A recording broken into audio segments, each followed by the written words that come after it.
Ito na yata ang gobyernong pinakahinabla. Yan ang tugon ni Attorney Rowena Guanzon, former commissioner ng COA at COMELEC, tungkol sa napakaraming kasong isinampa laban sa Administrasyong Marcos Jr.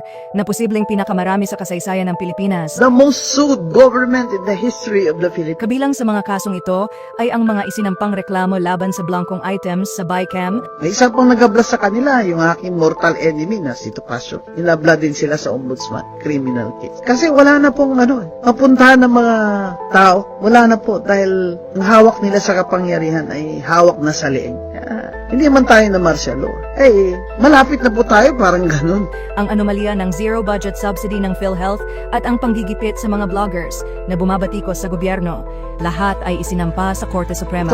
Meron pa silang House Committee sa House of Reps. Siyempre, utos din yan ng Speaker. Ang lahat ng mga pro-Duterte na mga vloggers ay narco-vloggers daw. Kaya pinapatawag nila ngayon. At pag ayaw nila ng sagot, si-contempt na naman nila at kanilang ipakukulong. Ano ba yan? Hindi po tayo ganyan. Demokrasya po tayo. Ayaw po natin ang sagot nila. Hindi po ibig sabihin na sila ay nagsisinungaling.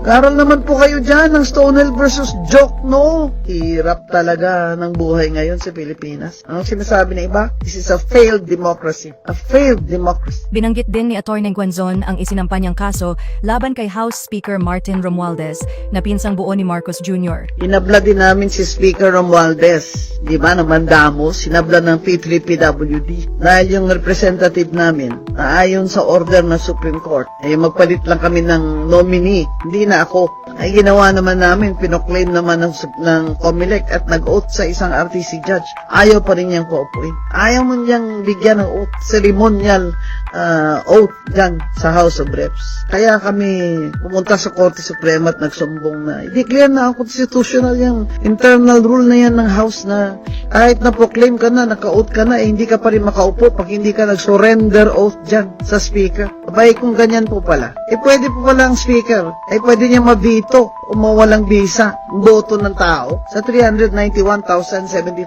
votes namin. Hindi pa rin kami makaupo kahit may order na sa Korte Suprema. Ano yan? Anong klaseng Speaker yan? Talagang obvious na po yan na yan ay paghihiganti. Itong mga Marcos ay may mapaghiganti o vindictive. At itong si Speaker Romualdez ay kasama po dyan bilang pinsan niya. He is part of the Marcos dynasty. Kaya ganyan po. Sana naman ay dahil rule of law tayo, demokrasya tayo dapat. Ay hindi sila ganyan. Mga kababayan, ito na yata ang gobyernong pinakahinabla.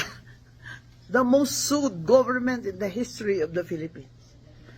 Yung grupo ni Justice Antonio Carpio, hinabla din namin si Speaker Romualdez. Di ba naman damos, hinabla ng P3PWD. Dahil yung representative namin, na ayon sa order ng Supreme Court, ay magpalit lang kami ng nominee. Hindi na ako. Ay ginawa naman namin, pinoclaim naman ng COMELEC at nag-oath sa isang RTC judge. Ayaw pa rin niyang paupuin. Ayaw man niyang bigyan ng oath, ceremonial oath dyan sa House of Reps. Kaya kami pumunta sa Korte Suprema at nagsumbong na i-declare na ang constitutional yung internal rule na yan ng House na kahit na proclaim ka na, naka-oath ka na, hindi ka pa rin makaupo pag hindi ka nag-surrender oath dyan sa Speaker. Abay, kung ganyan po pala, pwede po pala ang Speaker, pwede niya mabito o mawalang bisa ang boto ng tao sa 391,075 votes namin. Hindi pa rin kami makaupo kahit may order na sa Korte Suprema. Ano yan? Anong klaseng Speaker yan? Talagang obvious na po yan, na yan ay paghihiganti.